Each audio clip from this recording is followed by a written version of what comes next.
achieving our dreams and our goals in life, it's important. And sharing your story is also important. And all the ways you can help maybe another woman who's coming behind you, or who knows who you will touch with your story in life. But even if you never sell one copy, doing what you need to do to achieve your dreams, we all need to do more of that. Welcome to the Midlife Reinvention podcast. I'm your host, Kavita, and the founder of Power Purpose Play, a global community of women in midlife. I'm here to tell you that it's your time now to rediscover what has always been inside of you and bring that out into the world. If you're wondering what's next, but don't know quite what that is, or if you feel a twinge in your heart telling you that you have so much more to do and so much more to offer, you're in the right place. Ask yourself, if not now, when? Do you want to leave your job, start your own business, take control of your health, reignite the passion in your marriage, write that book, or at least that first chapter? Transitions like this can be daunting, but through listening to my story and interviews with incredible women every week, I hope to inspire you to take action. I rediscovered myself after the age of 50, and I know you can too.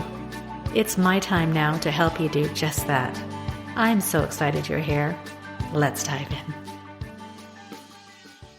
Welcome, everyone, to a very, very special episode of the Midlife Reinvention podcast. I'm your host, Kavita, and the founder of Power Purpose Play. And we are a global community and a platform for women in midlife. I'm here every week interviewing women with incredible stories in order to inspire you to pursue your passions and your callings and to really make this next chapter in your life the best chapter yet. So this week, I am so thrilled to have on the show today a woman whose passion in life is really to share women's stories to the world and really to empower them to be their best selves. I'm so pleased to introduce you to Emily Barrosse. Emily is the founder and CEO of Bold Story Press, a unique hybrid publishing house for women authors who wish to publish their books and want to share their stories to the world. Emily spent the first 32 years of her career in the publishing industry. As vice president and editor-in-chief at McGraw-Hill, she transformed the sluggish culture into a competitive and hungry, growth-driven business. Fueled by explosive creativity, her division quadrupled signings of her new books with innovative content for the future.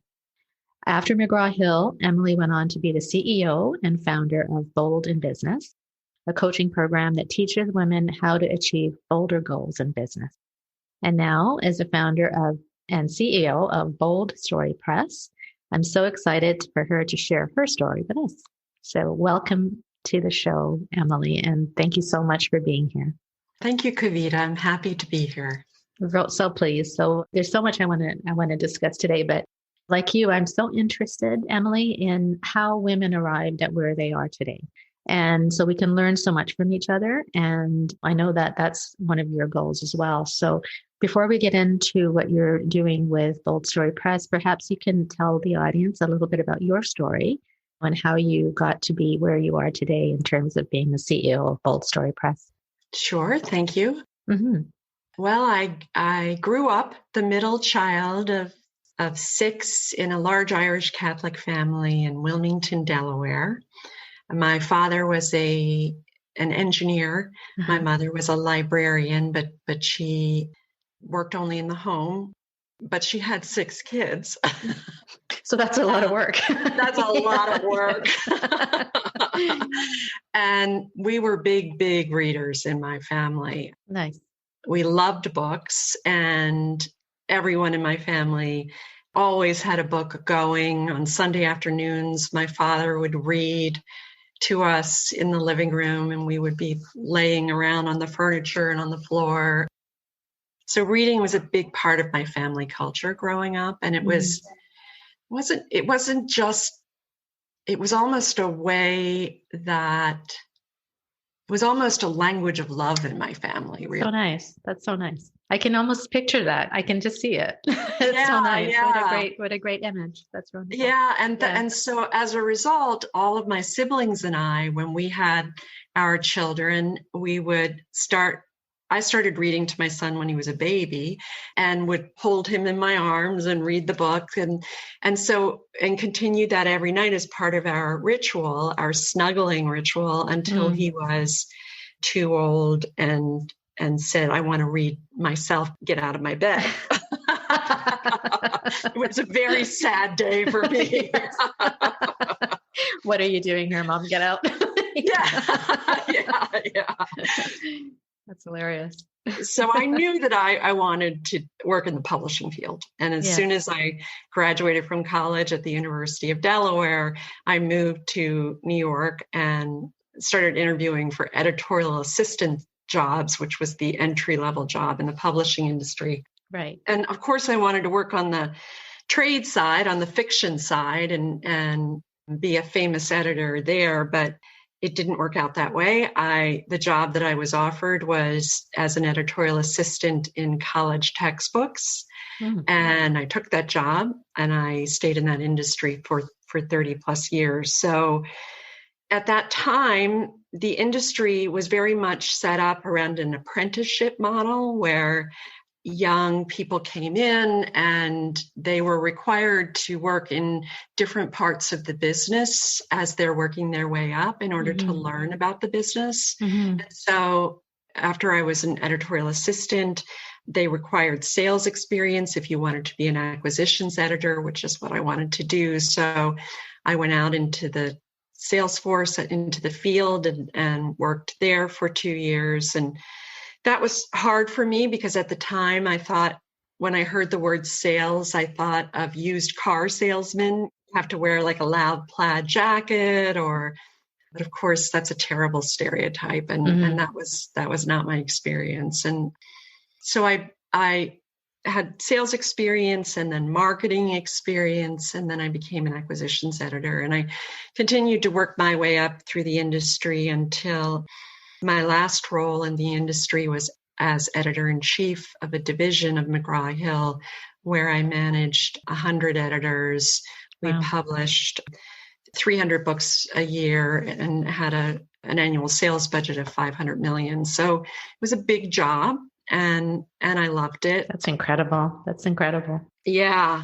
But I decided to leave publishing in order to work for a nonprofit organization in DC, and their mission was to raise the college enrollment rates in low-income high schools. And so I worked with them for a few years and then started this business, Bold in Business. And my thinking behind starting that business was that when I first started in the publishing world, I suffered terribly from people-pleasing tendencies and also perfectionism in a way that got in the way of me taking risks and taking chances. And it was really, those behaviors were really holding me back. And so I realized that women today still suffer from these same issues because it's the way we're raised. And when my nieces came to me asking for advice and some coaching in the business world, I realized that this was a larger need. And so I wrote a course, an 8-week online course to teach women that confidence is a muscle that you can develop, that you aren't born with it or not born with it, that you can learn how to be more confident, and that you can stop with the people pleasing and stop thinking that it's your job to take care of everyone else emotionally in the room. And I loved that work. I did that work for several years, but I missed publishing. And so last August, I decided I was going to start my own publishing company. After doing all that work in women's empowerment, I realized that, of course, publishing is a very male business. There's a strong male bias because at the top of the industry, the positions are still largely male. And so there is a bias in the industry. 8 out of the 10 best-selling books are authored by men. And that bias is perpetuated by the industry because a disproportionate number of male-authored books are sent off to the critical reviewing sites. More male-authored manuscripts than female-authored. And so I realized that I unwittingly perpetuated that myth or that bias during the time of my 32 years in publishing, and that I wanted to do something to correct that. And so that's why I decided to, when I opened the doors for Bold Story Press, I decided that it would be a publishing press devoted to women authors only and to helping women publish their stories. So that's incredible. That's, I mean, there's so much there that I'd really want to tap into, because that is really my passion, is bringing out what's always been inside of us, especially as a woman. And I want to kind of go back, if you don't mind. Throughout your career, I see that there's the word bold that comes up in your previous business, now in your publishing business. And you kind of touched on that in terms of women having to be more bold, especially now. But what does that word bold mean to you? And how would you encourage women to be more bold in both their writing or perhaps in their life in general? Great question. And I love the word bold. I think in my family, my father instilled in us the belief that we could do anything, that we were smart enough and strong enough and clever enough that if we wanted to do it, and it was already being done by someone out there who was a reasonably intelligent person, but not, that we could do it too. And that the trick to doing anything in life was to not give up and to find your way around no, and to just persistently and tenaciously keep working at that goal because we could do it. And I believed that. I would not say I was a confident person in certainly in the first, I don't know how many years, a lot of years in my career. Yes. But I did believe that. And so perfectionism, which is a terrible thing that too many women suffer from. And interestingly, perfectionism is an issue that affects women. Men don't really suffer from perfectionism. It is really, yeah. It's okay.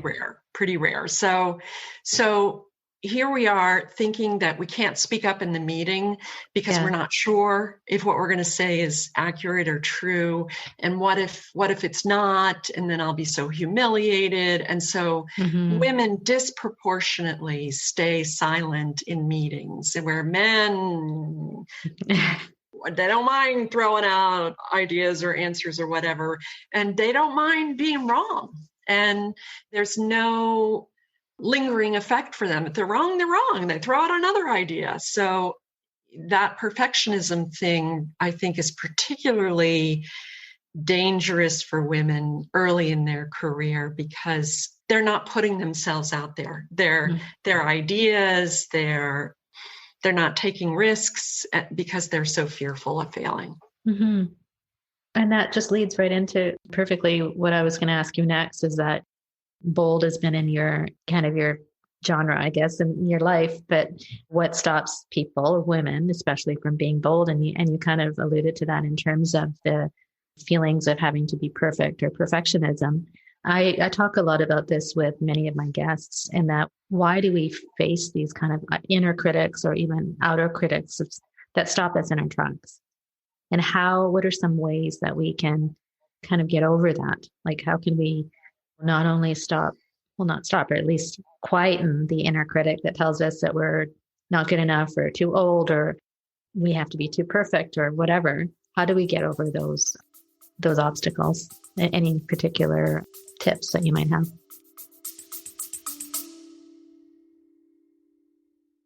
Hi, my friend. Kavita here. Do you often feel blocked from moving forward?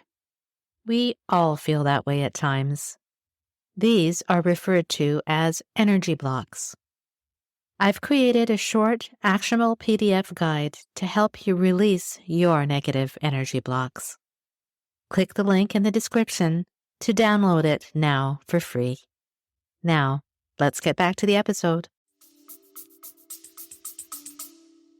The best way to build confidence, the best way to build risk-taking behaviors is to take action. It doesn't matter if you succeed or fail. Taking action builds that confidence muscle, and it builds your ability to take more risk. And so if you have a goal that you're working toward and you want to be bolder and you want to be successful, if you feel intimidated by that goal or unsure of yourself, the trick is to find the smallest step that you can take toward that goal. So okay, maybe today you're not going to write that award-winning proposal, but maybe today you can say, I will write 3 paragraphs. And I won't self-edit. I won't tell myself it's awful. I will write 3 paragraphs, and tomorrow I will write 3 more paragraphs and continue until you reach your goal. It's really fascinating that taking action works even if you're failing, even if those 3 paragraphs are awful, you are building that muscle. The muscle, yeah. Yep. I so agree with that, because once you even take a step, and even if it's the wrong step or if it's a little step, at least you're taking the step, and it gives you a little bit more confidence. And then it's just kind of like a wheel that starts to roll down the hill or up the hill. Right. Right. So that's great. And the audience that are focused with the Power Purpose Play is women in midlife. And I think that perhaps maybe you can speak to that. It is especially important for women in midlife who maybe have had all this experience in their past, who are thinking, okay, what do I do now? How do I rediscover what I really want? Because maybe in the past I was doing things for other people, whether it's my children or my employer or whatever, but how do I rediscover what has always kind of been in my true calling? And you kind of mentioned that, take the first step. But I guess, is there something that you did in your life that at a certain time, but now, I mean, you started this business just last year, is that correct? So how did you find the courage to do that? I think at some point along the line, I realized that when I started Bold in Business, I had already realized that I suffer from a malady that many people in my family suffer from, and that is, you're not the boss of me. I don't like people telling me what to do. Right. I am built for entrepreneurial activities because I want to do it my way, and I don't want a boss telling me what to do. And all my siblings are entrepreneurs. I'm the only one really who worked in corporate America. And so I already knew that was important. And then I also realized that I think at the end of my publishing career, I kind of hit a wall, in the sense that I got very clear about what I wanted to do, what made me happy work, and what I didn't want to do anymore. And managing a bureaucracy, I don't want to do anymore. Signing 100 documents a day and figuring out job performance reviews and bonuses. And I loved that work when I did it, but I don't want to do it anymore. I don't want to manage huge teams. And so I was clear about that. And then I think I did an inventory of what do I love to do, and how can I make a living from doing that. That's so important that you said that, because I think we need to really, at this stage, we maybe have the luxury of time, and that now maybe perhaps we have more time because maybe our kids have gone, they were empty nesters, and we have the time to really think, okay, what do I really love to do? What do I not love to do? And what am I good at? What are my skills? And I have the rest of my life to do hopefully what I really love and marry that with my skills. So that's wonderful. Thank you for sharing that. Right. And then I think once you've figured that piece out, I think you have to allow yourself to brainstorm without any kind of editing about what you would like to do. I think we're so quick to say, "Oh, I can't do that," or "Oh, I can never do that." Yeah. Just let it happen and let it simmer. Yes. That's great. Emily, I wanted to, I was going through some of your material and I saw a quote that kind of resonated with that you had referenced to from Gloria Steinem. And she had said, I'll tell you the quote, "Don't think about making women fit into the world, thinking about making the world fit women." And I love that because I think that kind of speaks to the fact that you're focusing in Bold Story Press on women authors. And why is it so important we've talked about how important it is for women, but why right now in these times, especially, are you focusing on women authors? Well, I am a big believer that the world would be a better place if women's voices were 50% of the conversation across the board in the world. And I mean politically, in Congress, I mean in journalism and media, it's still dominated by men. In education, textbooks are too often, the best-selling textbooks are authored by men, which means that it's the male, it's the patriarchal culture that's perpetuated and sustained and continued. And I think when women are represented 50% or more in all of these places that not just touch our lives, but form our lives, right? When you think of a young girl starting out who wrote her textbook, what messages are her teachers giving her? What does she see on TV? What does she see in social media?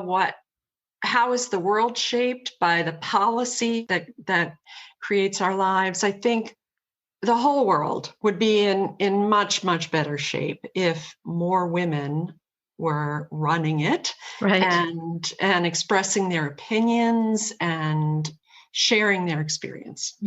And I think women too I think we learn best from other women modeling for us. I think that seeing the experience and hearing the stories of other women who have successfully achieved that thing that we want to achieve is huge for women, not just in the sense of how we learn, but in the sense of empowering us and giving us courage.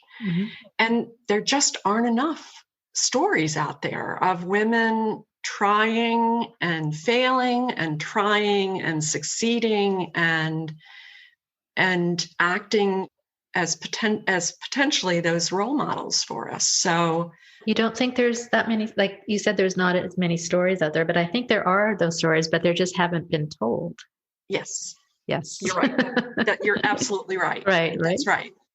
I mean, certainly when I was starting out, there weren't many women in the industry above me.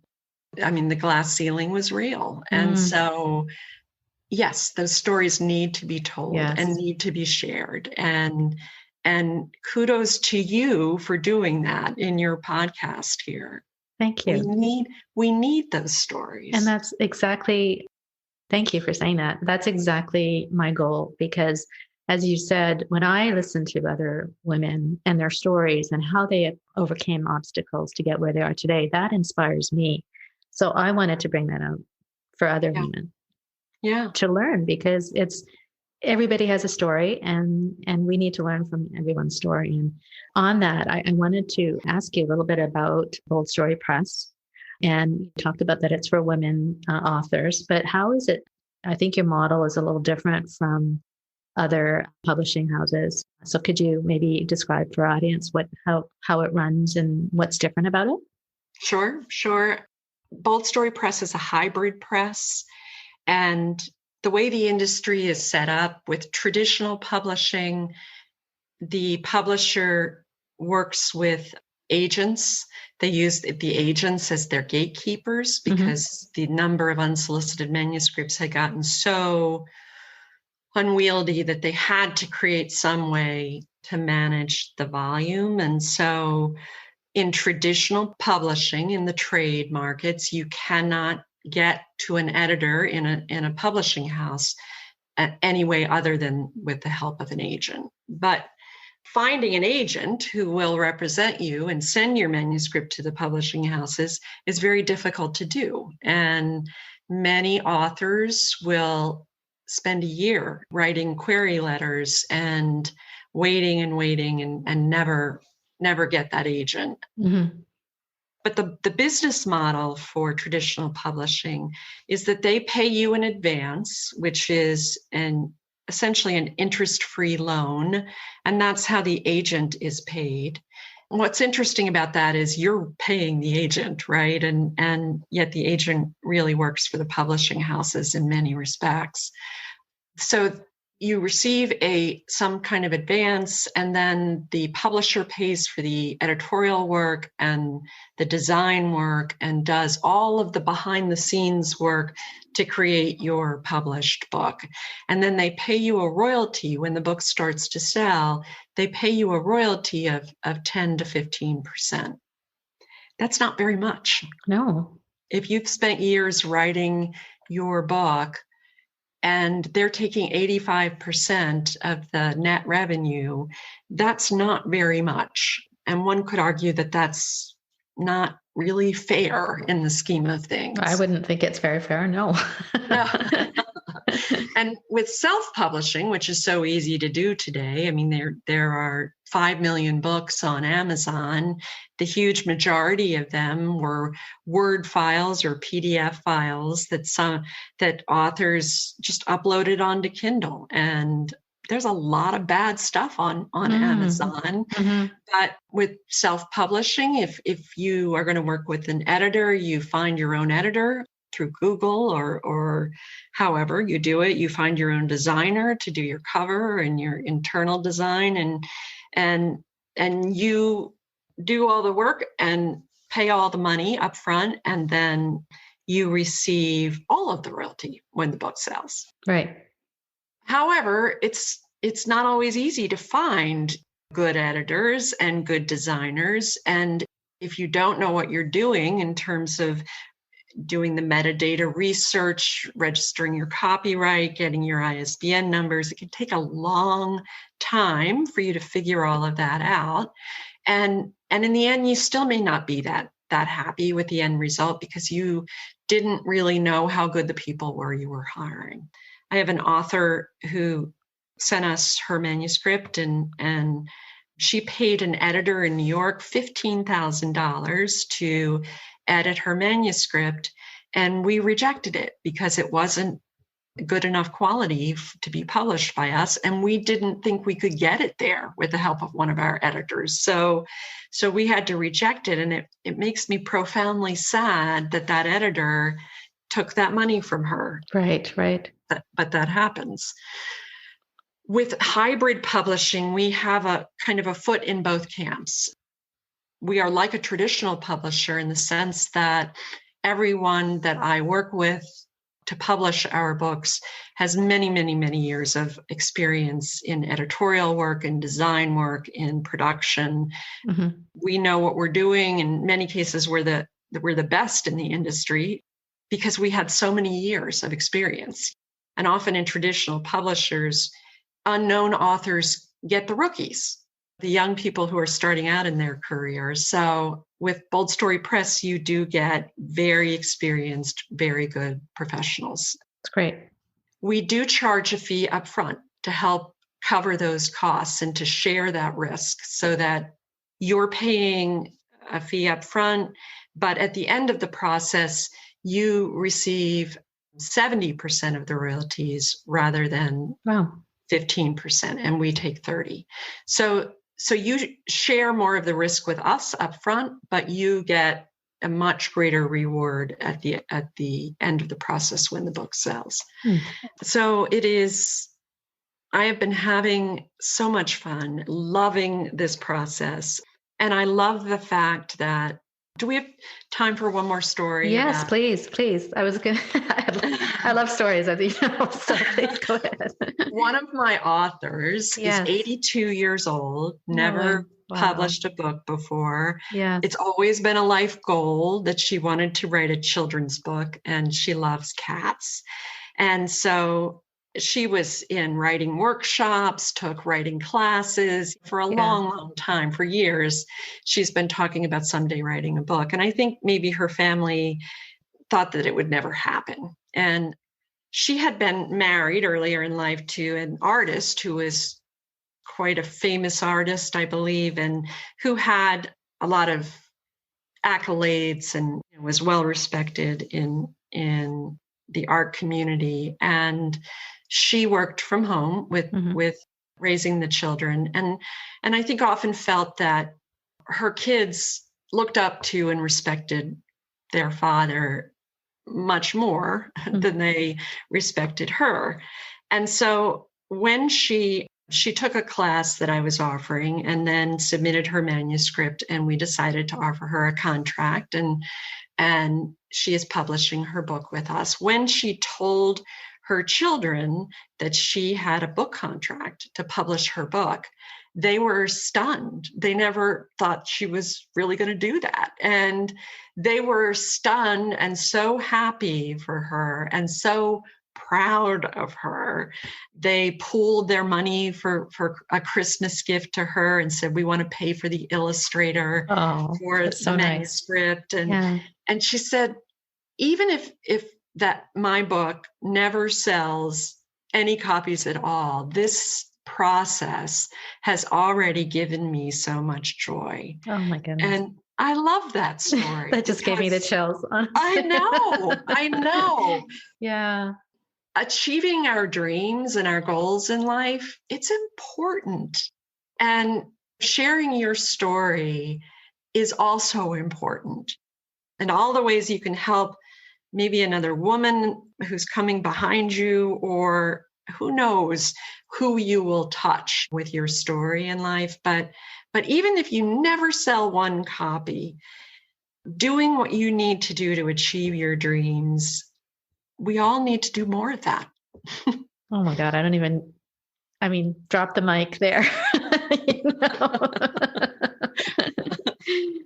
I love that story because in so many different levels, that at 82, you said, she pursued her dream that was always within her. And then she got the support of her family and they encouraged it. And like you said, it doesn't matter if she even sells one. It's the fact that she pursued her dreams and went for it. And that is really the lesson, or the goal of this, is to inspire women to think of whatever may be in their heart that they've always wanted to do. And just take that step and go for it. And don't worry as much of the consequences, but if you really want to do it, to take that step. So that's such a great story. So thanks for sharing that. That's awesome. I was going to ask you if you had a particular author or a story that you had in mind, but you told me that great one. But one thing that, Emily, I actually started the business during the pandemic, and I know you did as well. And I'm just wondering, at this time that we're in right now, why was it important for you to start it at this time? Do you think that it was bold of both of us, I would say, to start our businesses during the pandemic? Yeah. But maybe you could talk a little bit about that and the stage of life that we're in, and how it's different from perhaps previous years. Oh, I think in managing my own anxiety about what was happening in the world, and I had a fair amount of it, I realized that, I guess maybe I thought life is short. And this is one of my goals and dreams, to start my own publishing press. And now is the time. Now is the time. Because yeah, if I don't do it now, will I ever do it? Mm-hmm. And I thought, this is crazy. We're in the middle of a pandemic. What, you're going to struggle getting up on your feet. But I have felt since the day we opened the door, and actually what I did, I immediately invited everyone I knew to a launch party on Zoom for myself. It was a 15-minute party, and I announced that I was starting Bold Story Press. I had a couple readings from a couple young authors, my two nieces. Yes. Nice. They did readings from their work, and I asked people to share the word and to like us on social media, et cetera. And by doing that, I invited 100 and I think 50 people were there. By doing that, I said to the world, I'm doing this, and I couldn't chicken out and try not to do it. Like say, oh, wow, that was crazy. Too late. It's too late. Right. That's one of the ways I manage myself, is to put myself out there boldly and then be humiliated if I back away from it. And the universe has been helping me ever since. Honestly, I can't even believe how much fun I've had, the amazing women the universe has been sending me, both in terms of publishing professionals who are working on the books with me, and in terms of the women who are writing. And it turns out that a lot of women were looking for a sense of purpose during this time, that they were looking for something that would give them joy and would give them a sense of accomplishment, and writing turned out to be exactly what some women needed. And so the timing was perfect.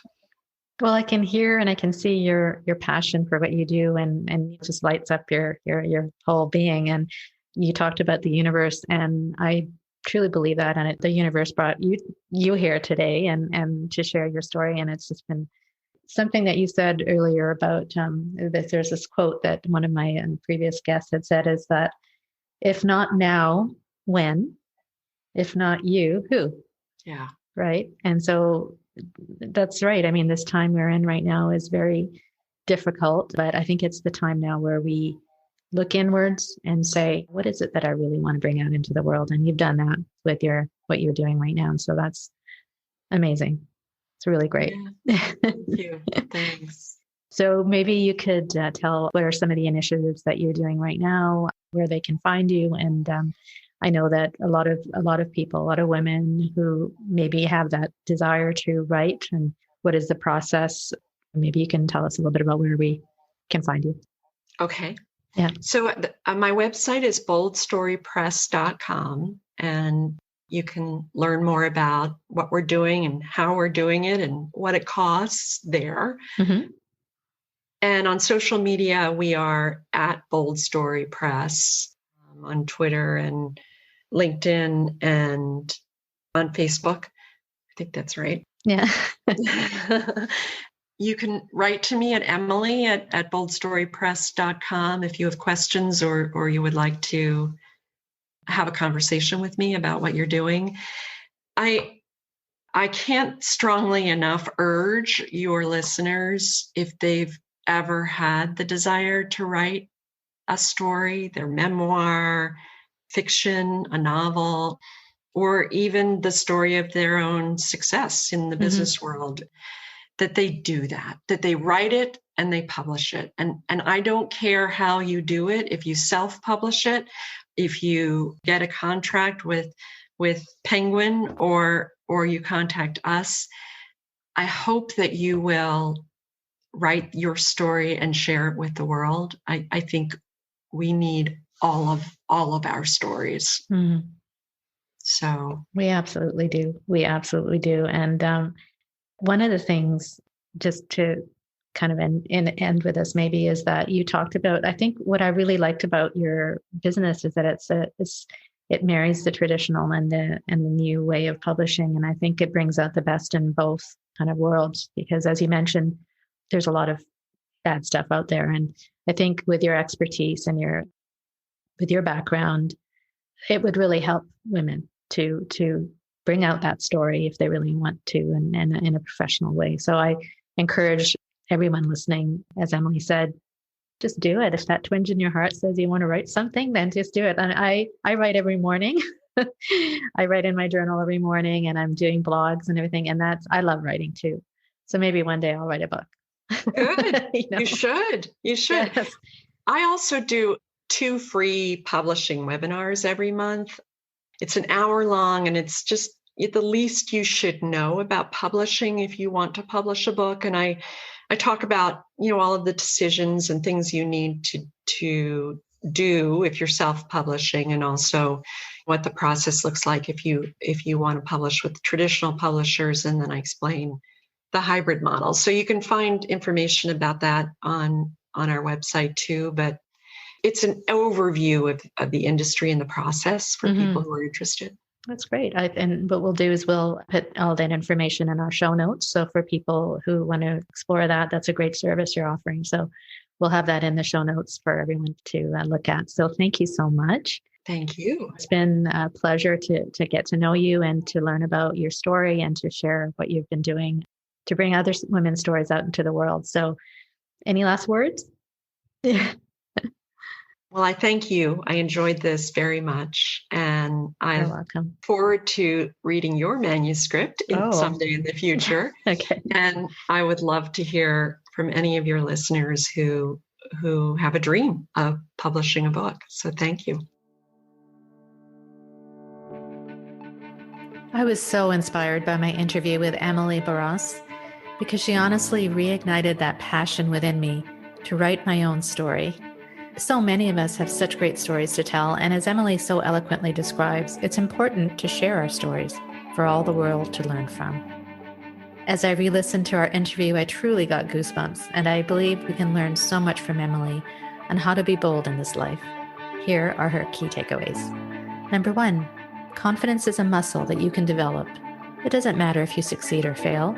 Taking even the smallest action builds that confidence muscle.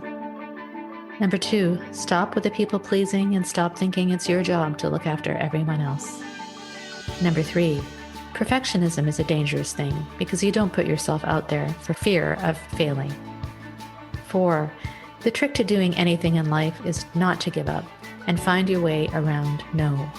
Work at that goal because you can do it. Number 5, take an inventory of what you love to do and ask yourself, how can I make a living doing that? Number 6, to rediscover your true calling, ask yourself, what do I love to do? What do I not love to do? What are my skills? Allow yourself to brainstorm. It's a good start.